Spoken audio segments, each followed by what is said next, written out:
Video like जरूर कर लीजिए और ऐसे वीडियो लगातार फ्री में पाने के लिए चैनल को तुरंत सब्सक्राइब कर लीजिए और बेल आइकन को जरूर टैप कर लीजिए ताकि आगे भी सारे वीडियो आपको मिलते रहे। यूट्यूब में फॉलो करते हैं तो प्लीज ये वाला फ्री टेलीग्राम चैनल जरूर ज्वाइन कर लीजिएगा। सारे नोटिफिकेशन सारे अपडेट यहीं पे आते हैं, ध्यान रखिए। Hello everyone, welcome to state PCS preparation by study for civil services. Last history के सेशन में हमने बहुत सारे यज्ञ को डिस्कस किया था, जैसे आपके पुरुष मेधा हो गया, पंचपशु हो गया, अश्वमेधा हो गया। आज हम फर्दर सेशन को आगे बढ़ाते हुए जो हमारे बाकी के यज्ञ हैं उनको डिस्कस करेंगे और फिर साइंस एंड टेक्नोलॉजी जो लेटर वैदिक पीरियड में चल रही थी या थी उन चीज़ों को डिस्कस करेंगे। चलिए सेशन स्टार्ट करते हैं। पहले थोड़ा सा ब्रीफिंग कर लेते हैं 1 मिनट में कि पिछले सेशन में हमने कौन कौन से यज्ञ लगभग डिस्कस किए थे। तो हमने डिस्कस किया था अग्निहोत्र यज्ञ, ठीक है। इसमें क्या होता है, ये मॉर्निंग इवनिंग में होती है और ये वर्शिप फॉर ऑफ फायर होती है, मतलब अग्नि के लिए यज्ञ होता है, तभी इसको अग्निहोत्र यज्ञ कहते हैं, ठीक है। फिर आपका आता है दर्शा एंड पूर्णिमा यज्ञ। दर्शा आपका अमावस्या को होता है, पूर्णिमा यज्ञ आपका पूर्णिमा के दिन होता है, ठीक है। अग्नि और इंद्र दर्शा यज्ञ में डीटीज होते हैं, डिवोटेड डीटीज, और अग्नि और सोम आपके योग्य यज्ञ में होते हैं, ठीक है।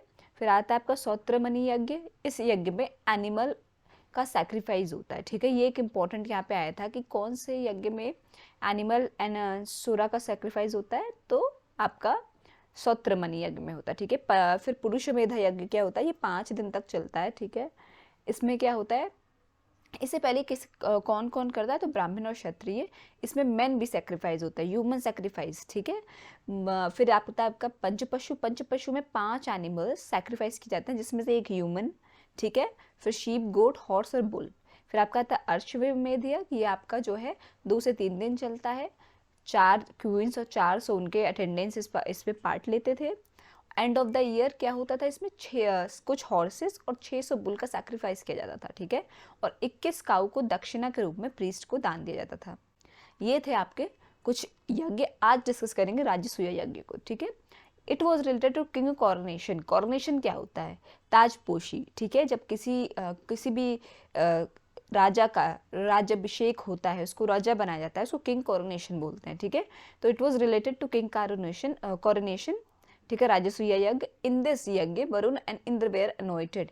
कौन कौन से देवताओं का इसमें उल्लेख किया जाता था, इसमें वरुण और इंद्र, ठीक है, इन देवताओं का उल्लेख किया जाता था। In this 24,000 cows were donated to priest.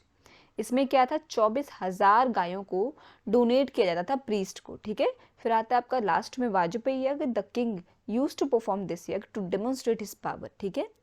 अपने पावर के प्रचलन के लिए, अपने पावर को स्थापित करने के लिए किंग ये यज्ञ जो है परफॉर्म करते थे। कौन सा यज्ञ, Vajapeya yajna. A chariot race was organised in this यज्ञ।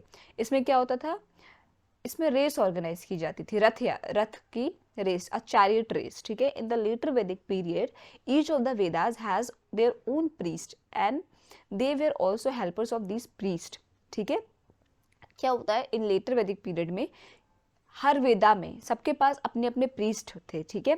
जैसे कि आपने पढ़ा होगा कि उद्गात्री थे, ठीक है, फिर ब्राह्मणा थे, ऐसे ऐसे करके हर वेदास के पास अपने अपने एक प्रीस्ट थे, जो क्या थे, इन प्रीस्ट की करते थे, ठीक है, हेल्पर्स थे। तो आपके राजसूय यज्ञ में क्या होता था, राजसूय यज्ञ किससे रिलेटेड है, आपकी किंग के कोरोनेशन से रिलेटेड है, किंग के ताजपोशी राज्याभिषेक से रिलेटेड है। इस यज्ञ में आपके वरुण और इंद्रदेव को जो है, वरुण और इंद्र को डीटीज मानकर ये यज्ञ किया जाता था। इन दिस 24,000 गायों को डोनेट किया जाता था प्रीस्ट को, ठीक है। वाजपेयी यज्ञ आ जाते हैं। ये क्या होता है, ये किंग परफॉर्म करते थे अपने पावर के दबदबा बनाने के लिए, अपने पावर को डेमोन्स्ट्रेट करने के लिए, ठीक है। इसमें क्या होता था, इसमें रथ जो है, रथ की रेस ऑर्गेनाइज की जाती थी, ठीक है। Chariot race was organised in this yajna. In the later Vedic period each of the Vedas. अब लेटर वैदिक पीरियड में हर वेद के पास अपने अपने एक प्रीस्ट होते थे। वो प्रीस्ट इन सारी प्रीस्ट की हेल्प करते थे। जैसे आपने पहले पढ़ा होगा, उद्गात्री थे, ठीक है, ब्राह्मणा थे। इस पे आ जाते हैं changes in religious objectives. Religious objective में कैसा कैसा चेंज आया लेटर वैदिक पीरियड के टाइम, ठीक है। The principle of reincarnation is first mentioned in the Shatapatha ब्राह्मणा। रीइनकारनेशन क्या होता है, रीइनकारनेशन मतलब होता है कि हम कहते हैं ना कि कृष्ण भगवान का ही जन्म हुआ राम भगवान के रूप में, ठीक है। वो उनका फिर से एक तरीके से जन्म लेना किसी और फॉर्म में, उसको कहते हैं रीइनकारनेशन, ठीक है। ये रीइनकारनेशन शब्द पहली बार कहाँ मेंशन किया गया था, ये इंपॉर्टेंट बात है कि पहली बार ये मेंशन किया गया था आपका सतपथा ब्राह्मण में। कहाँ पे? सतपथा ब्राह्मण। Now along with the cosmic process purpose of Aryans, other worldly objectives also become more important. क्या था? कॉस्मिक पर्पस के अलावा और भी सारे ऑब्जेक्टिव्स ज़्यादा इंपॉर्टेंट होने लगे थे। कब? रिलीजियस ऑब्जेक्टिव्स आपके लेटर वैदिक पीरियड में। ठीक है, जो ऐसा नहीं था कि केवल जो है जो बेसिक पर्पस थे आर्यंस के वही इंपॉर्टेंट रह गए थे, बाकी अदर पर्पसेस भी रिलीजियस ऑब्जेक्टिव्स के इंपॉर्टेंट हो गए थे आपके लेटर वैदिक पीरियड में। ठीक है, तो आई होप आपको आज का सेशन समझ में आया होगा। कोई डाउट हो तो प्लीज़ कमेंट सेक्शन में कमेंट करके ज़रूर बताइएगा। और अभी तक अगर आपने चैनल को लाइक शेयर सब्सक्राइब नहीं किया है तो प्लीज़ कीजिए और बेल बटन को प्रेस करना ना भूलिए। Thank you so much for watching.